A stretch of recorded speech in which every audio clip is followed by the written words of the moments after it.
एक तो अर्जुन का यह कहना कि किनके साथ मुझे युद्ध करना है, उन्हें मैं देखूं, ऐसी जगह मुझे ले चलकर खड़ा कर देंगे, एक बात का सूचक है कि युद्ध अर्जुन के लिए ऊपर से आया हुआ दायित्व है, भीतर से आई हुई पुकार नहीं है, ऊपर से आई हुई मजबूरी है, भीतर से आई हुई वृत्ति नहीं है।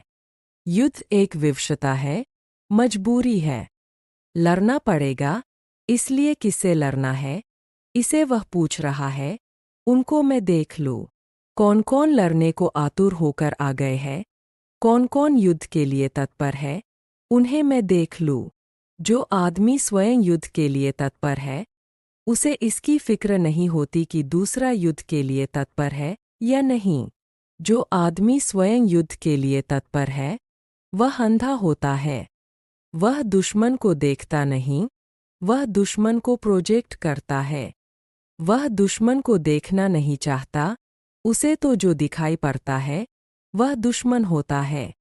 उसे दुश्मन को देखने की जरूरत नहीं, वह दुश्मन निर्मित करता है, वह दुश्मनी आरोपित करता है। जब युद्ध भीतर होता है, तो बाहर दुश्मन पैदा हो जाता है। जब भीतर युद्ध नहीं होता, तब जांच पड़ताल करनी पड़ती है कि कौन लड़ने को आतुर है, कौन लड़ने को उत्सुक है। तो अर्जुन कृष्ण को कहता है कि मुझे ऐसी जगह, ऐसे परिप्रेक्ष्य के बिंदु पर खड़ा कर दें, जहां से मैं उन्हें देख लूं जो लड़ने के लिए आतुर यहाँ इकट्ठे हो गए हैं। दूसरी बात, जिससे लड़ना है, उसे ठीक से पहचान लेना युद्ध का पहला नियम है। जिससे भी लड़ना हो, उसे ठीक से पहचान लेना युद्ध का पहला नियम है। समस्त युद्धों का, कैसे भी युद्ध हों, जीवन के भीतरी या बाहरी शत्रु की पहचान युद्ध का पहला नियम है। और युद्ध में केवल वे ही जीत सकते हैं जो शत्रु को ठीक से पहचानते हैं। इसलिए आमतौर से जो युद्ध पिपासु है, वह नहीं जीत पाता, क्योंकि युद्ध पिपासा के धुएं में इतना घिरा होता है कि शत्रु को पहचानना मुश्किल हो जाता है। लड़ने की आतुरता इतनी होती है कि किससे लड़ रहा है, उसे पहचानना मुश्किल हो जाता है। और जिससे हम लड़ रहे हैं, उसे न पहचानते हों, तो हार पहले से ही निश्चित है। इसलिए युद्ध के क्षण में जितनी शांति चाहिए विजय के लिए, उतनी शांति किसी और क्षण में नहीं चाहिए। युद्ध के क्षण में जितना साक्षी का भाव चाहिए विजय के लिए, उतना किसी और क्षण में नहीं चाहिए। यह अर्जुन यह कह रहा है कि अब मैं साक्षी होकर देख लूं कि कौन कौन लड़ने को है, उनका निरीक्षण कर लूं, उनको ऑब्जर्व कर लूं। यह थोड़ा विचारणीय है। जब आप क्रोध में होते हैं, तब ऑब्जर्वेशन कम से कम रह जाता है। जब आप क्रोध में होते हैं, तब निरीक्षण की क्षमता बिल्कुल खो जाती है। और जब क्रोध में होते हैं, तब सर्वाधिक निरीक्षण की जरूरत है।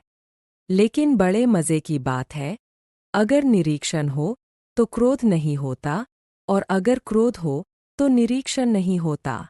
ये दोनों एक साथ नहीं हो सकते हैं। अगर एक व्यक्ति क्रोध में निरीक्षण को उत्सुक हो जाए तो क्रोध खो जाएगा।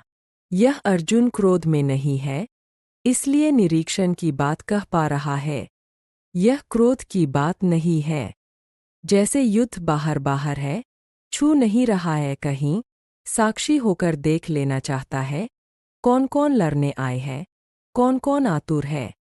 यह निरीक्षण की बात कीमती है।